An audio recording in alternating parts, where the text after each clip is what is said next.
Wir sind Nina und Alex. Und wir nehmen euch für ein Jahr mit auf Weltreise.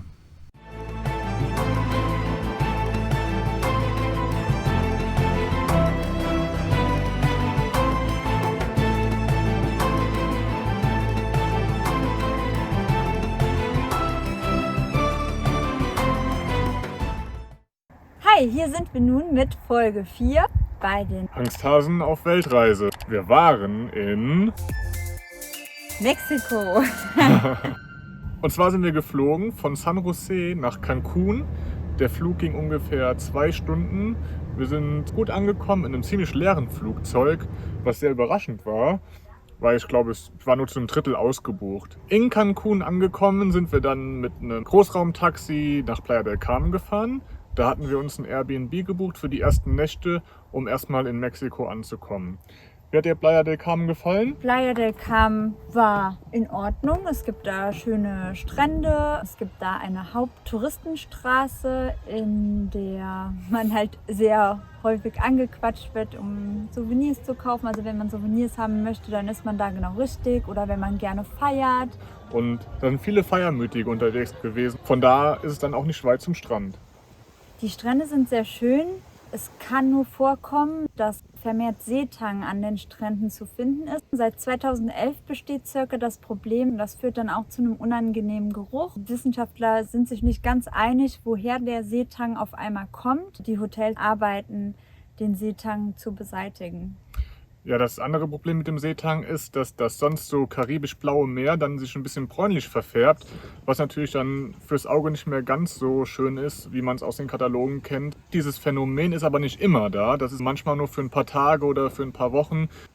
Also jetzt nicht denken, dass es immer so da ist. Hoffentlich wird das in den nächsten Jahren wieder besser. Auch im Sinne der Umwelt. Wir hatten ja schon gesagt, es ist sehr, sehr belebt auf dieser Fifth Avenue Straße. Am Strand findet man allerdings Ruhe. Alex hat eine richtig coole Rooftop-Bar gefunden mit Infinity Pool. Und da sind wir ein bisschen geschwommen, haben einen Cocktail getrunken. Hatten einen super Blick auf das Karibische Meer, haben den Tag einfach mal genossen, sind dieser Lautstärke aus der Stadt so ein bisschen entflohen und haben uns da oben mal richtig gut gehen lassen. Und wenn man sonst noch so ein bisschen entfliehen will, ich glaube, wir mögen es nach einer extremen Lebendigkeit, beziehungsweise wenn da viele Menschen sind, ziehen uns gerne mal zurück in Parks. Dann haben wir auch das erste Mal Marquesitas probiert.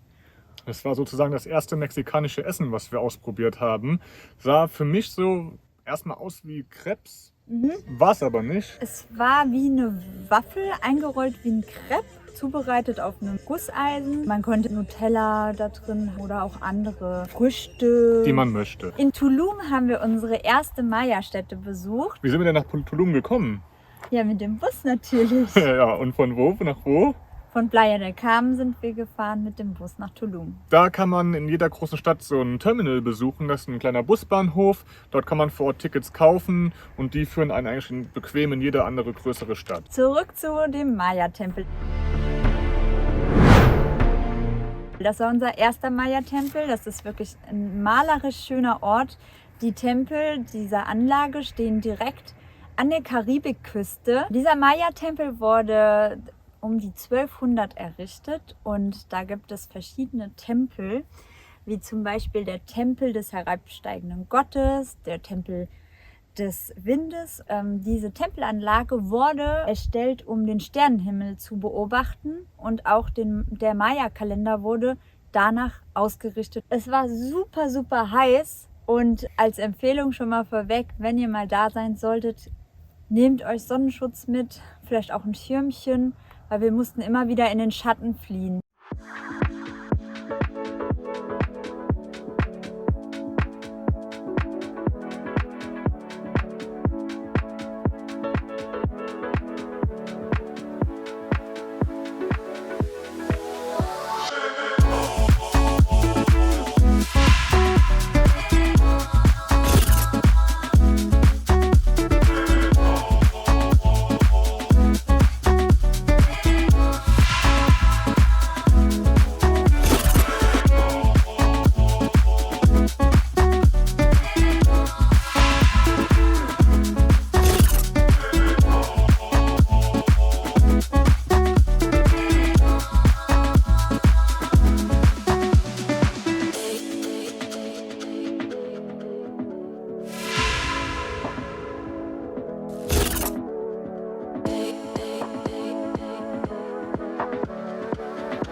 der Maya-Stätte hatten wir eine ganz schöne Begegnung mit einem Pärchen, auch aus Mittelamerika. Und die haben uns ein bisschen ausgeholfen, weil wir nichts zu essen dabei hatten und haben uns dann ihr Sandwich geschenkt, das wir total schön fanden. Ja, Nina macht immer schnell Bekannte.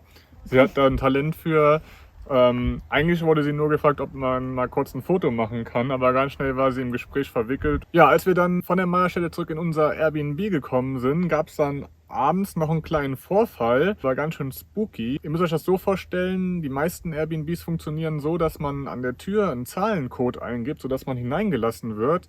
Und jede Tür und jedes Apartment sollte natürlich eigentlich einen eigenen Code haben, der für andere unbekannt ist. Aber jetzt kam's. Wir sind eigentlich schon am Schlafen gewesen, mitten in der Nacht. Und auf einmal hören wir Geräusche an der Tür. Und was ist passiert? Ja. Here's Johnny. Auf einmal standen wildfremde Leute in unserem Zimmer. Wir haben uns natürlich tierisch erschrocken, aber die Leute haben sich genauso erschrocken wie wir.